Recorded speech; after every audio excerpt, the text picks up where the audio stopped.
Très heureux de vous retrouver.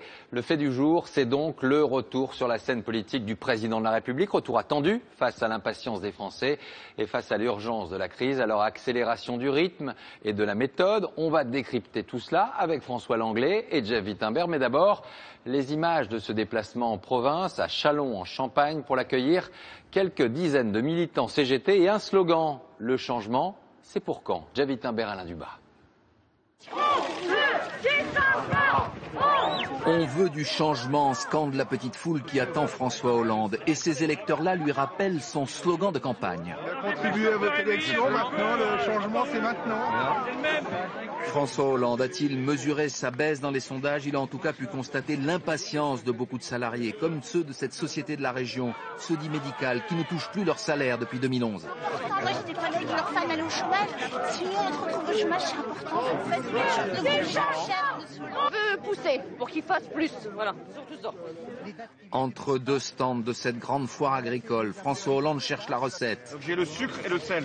Désormais, il va venir écouter plus souvent les doléances des Français. C'est vrai que c'est important, vous voyez, d'entendre tous ces messages, toutes ces demandes, toutes ces attentes. Et concrètement, il annonce dès aujourd'hui un nouveau rythme dans la mise en œuvre de sa politique économique, parce que l'urgence est là, une situation qu'il n'avait jamais qualifiée avec des mots aussi forts. Nous sommes devant une crise d'une gravité exceptionnelle, une crise longue. Il n'y a pas de jours à perdre. Tout compte. Trop de retards ont été pris. Trop d'urgences nous assaillent. Le changement, ce n'est pas une somme d'annonces sans lien les unes avec les autres. Le changement, c'est une force qui sait où elle va. Le discours de François Hollande a été poliment applaudi, preuve qu'il y a aujourd'hui plus d'angoisse sur l'avenir que d'espoir sur les moyens de vaincre la crise.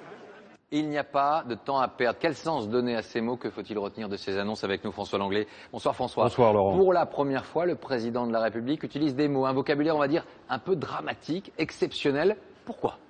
Oui, notamment cette allusion à la gravité de la crise, c'est effectivement la première fois que le chef de l'État utilise ces mots. Nicolas Sarkozy l'avait fait avec lui, avant lui plutôt, et à l'époque, justement, il avait stigmatisé la capitulation de son prédécesseur devant la crise. C'est donc une inflexion importante. Elle s'explique bien sûr par les mauvais chiffres du chômage qui sont intervenus cette semaine. Dès lors qu'on invoque les circonstances, la conjoncture, c'est qu'on veut préparer les esprits à ce que les résultats ne seront pas aussi brillants qu'espérés. Les promesses de la campagne, c'est fini. La trêve de l'été, c'est fini. La réalité frappe au carreau. L'autre phrase du jour, c'est l'urgence, c'est l'emploi. Quel sens finalement donner à ce message? On va débloquer bien sûr des moyens importants, à la fois pour les contrats d'avenir, pour les emplois aussi de génération qui concernent les jeunes et les seniors. Ça va probablement tempérer la hausse du chômage, mais pas davantage. Le problème, c'est la croissance.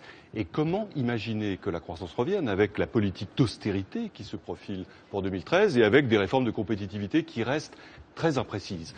C'est là le problème auquel est confronté le gouvernement, qui là n'est pas victime de son rythme ou de sa lenteur supposée, mais bien de ses propres choix. Merci François. Autre enjeu de ce discours, de cette rentrée politique, tenter d'endiguer les doutes qui s'expriment dans les sondages. Jeff Wittenberg, vous étiez aux côtés du président de la République et de ses conseillers. Alors est-ce que vous avez perçu un nouveau François Hollande aujourd'hui?